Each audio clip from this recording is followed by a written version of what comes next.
ગઈકાલે Surat railway station ઉપર જે લિફ્ટ છે 2 નંબર પ્લેટફોર્મ પર, ત્યાં એક પેસેન્જર છે એ લિફ્ટમાં જતા હતા. મીનવાઇલમાં એક આરોપી છે, જે મૂળ નામ છે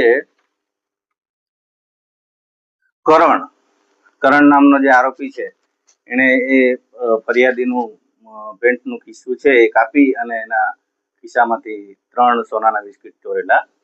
જે બાબતે અમારા અધિક પોલીસ મહાનિર્દેશક સાહેબ શ્રી દામોર સાહેબ તથા સોની સાહેબ અમારા એસપી છે, એમણે અમને સૂચના કરેલી ગુનો ગમે તે રીતે ડિટેક્ટ કરો, જેથી અમે અમારી ટેકનિકલ સર્વેલન્સ ટીમ તથા એલસીબીના માણસો અને સુરત રેલવે પોલીસ સ્ટેશનના માણસો, અમારી આખી ટીમ છે એ 150 થી 200 જેટલા સીસીટીવી ફૂટેજ ચેક કરેલા.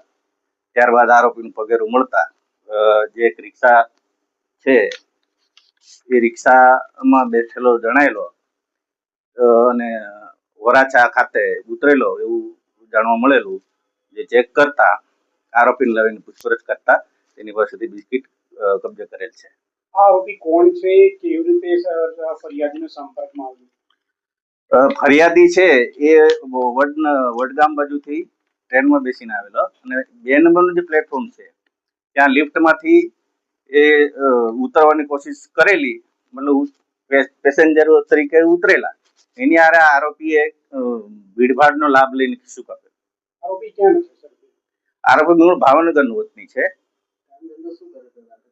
એ હાલમાં તો પોતે મજૂરી કામ કરે છે એવું જણાવેલ છે, પરંતુ એના ઘરની ઝડપી તપાસ અમારા એલસીબીના માણસો અને એ લોકોએ કરેલી. ઘરમાંથી કઈ શંકાસ્પદ મળી આવેલ નથી. ગોલ્ડ કેટલાનું છે? ગોલ્ડ ક્યાંથી લાવવામાં આવ્યું છે?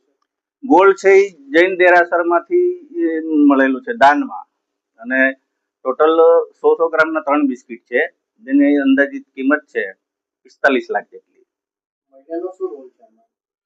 જે મહિલા છે તે આ આરોપી છે કરણ, એના દાદી થાય છે, અને એને આ સોનું ચોર્યા પછી એ દાદીને એની ભત્રીજી મારફતે આપી દીધેલું.